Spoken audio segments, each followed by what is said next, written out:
In order to do something you've never done, you've got to become someone you've never been. When you're pursuing your greatness, you don't know what your limits are, so you act like you don't have any. And one of the reasons that Booker T. Washington said, judge a person not by what they accomplish, but what they had to overcome for their accomplishment.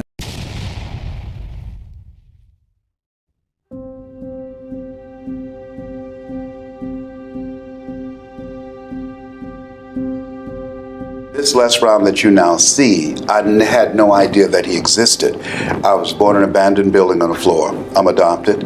When I was in 5th grade, I was labeled educable mentally retarded. I was put back from the 5th grade to the 4th grade. I failed again and I was in the 8th grade. And given my environment and circumstances, I have no college training. The story I was born into and I embraced was that I was supposed to be poor. But it was not conscious, it was unconscious. How people live their lives is a result of the story they believe about themselves. In the 11th grade, Mr. Washington, he said to me, young man, go to the board and work this problem out for me. And I said, I can't do it. And he said, don't ever say that again. Someone's opinion of you does not have to become your reality. He interrupted my vision of myself. And as a result of his example and the input, review, repetition, and reinforcement of that concept and how he held me in his eyes when he looked at me, I was able to die to who I was and depart from the story that I bought into. Even if you are told a lie, faith comes by hearing and hearing and hearing. You hear it often enough, it becomes your reality. Perception, not challenge, becomes real for you. And so there was no one to dispute what was said about me, and I bought it. He interrupted that vision of myself, and as a result of that, I began to become a different kind of person. I remember when Tony had an infomercial sponsored by Gunther Rinker, and they spent millions of dollars. How do you turn your dreams into reality? For 2 decades, some of the most successful people in the world have turned to this one man, Anthony Robbins, to get results.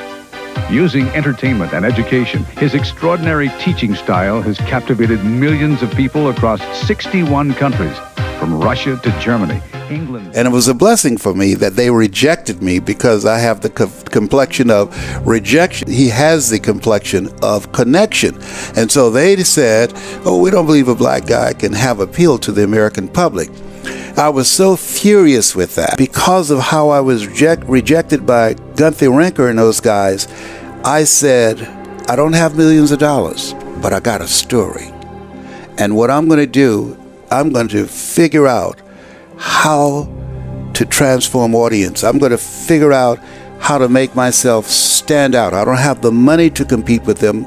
I don't have the complexion of connection. I remember something that Robert Schuller said, there's never a shortage of opportunities. It's just a shortage of thinking. I said, wait a minute. Impact drives income and referrals.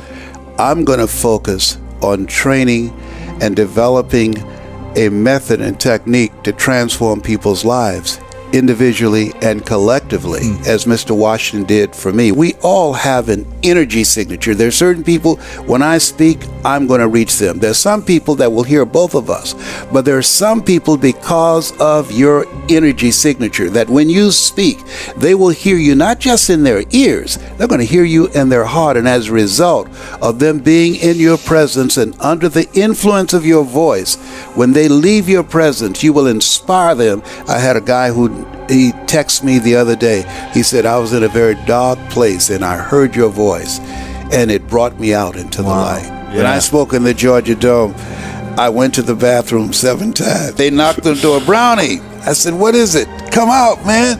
Dexter Yeager, they're pausing now because it's time for you. And I made a mistake. I looked out at the audience and I panicked. I said, Mike, I don't hear the voices. I'm scared. He said, Brownie, they came to see you. You didn't come to see them. He said, come out. You will hear the voices. I said, I don't know, Mike. I've been trying. I just don't know. I'm scared. And he said, just be scared and do it anyhow. Don't speak. I said, I don't have to speak? He said, no. I said, then what will I do? He said, just tell a story. Tell a story of where you are, about what you're going through. and about the golden dream for buying your mother a home. Because stories can be used to transform people's lives. Right? Yeah. Not just anchor the points, but it creates a significant emotional event. And that's how human behavior is transformed. We have emotional memory. A lady came from Australia for me to train her, and she's rather wealthy. And I said, why did you come to me? And she said, I saw you speaking on YouTube in the Georgia Dome, and you were speaking to 80,000 people. She said, wow. And you spoke from your heart, and you held my attention, and I can see you were holding their attention. And she said, can you train me to tell my story from my heart? And I said, yes. And so she started to tell me a story. And so we started working together. Then she stopped for a moment. I said, can you tell me why you want to do this? And she said, yes. She said, when I saw Dale and Ruth, the young white boy who went in a church and killed 9 black people, she said, I felt that there should have been someone standing to his right on trial, because he was not born with that hatred in him to kill 9 black people. Somebody poisoned his mind. She said, I believe the world is as it is, not because a few people are violent. I believe the world is as it is because too many people are silent. Nothing happens until it's communicated. In the beginning was the Word. And so my goal is to multiply the voices out here that will bring some words that can help us to get a different vision of ourselves. I believe that we can begin to decrease crime and the violence that's taking place all across this country, because evil prevails when good men and women do nothing. There are people that you will never meet, whose lives that you've transformed, that you're living a life that will outlive you. Just think about the fact that this program has given a lot of people hope, and there's hope in the future. It gives you power in the present.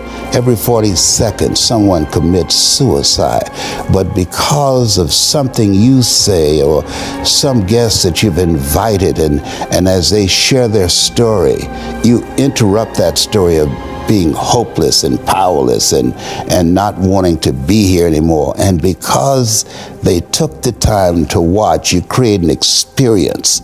Oliver Wendell Holmes said that once a man or woman's mind has been expanded with an idea, concept, or experience, it can never be satisfied to going back to where it was. And so at the end of the program, at the end of one of your presentations, there are people who, because of you, their lives will be transformed, and they will become a pencil, as Mother Teresa would say, in the hand of God, and start writing a new chapter with their lives.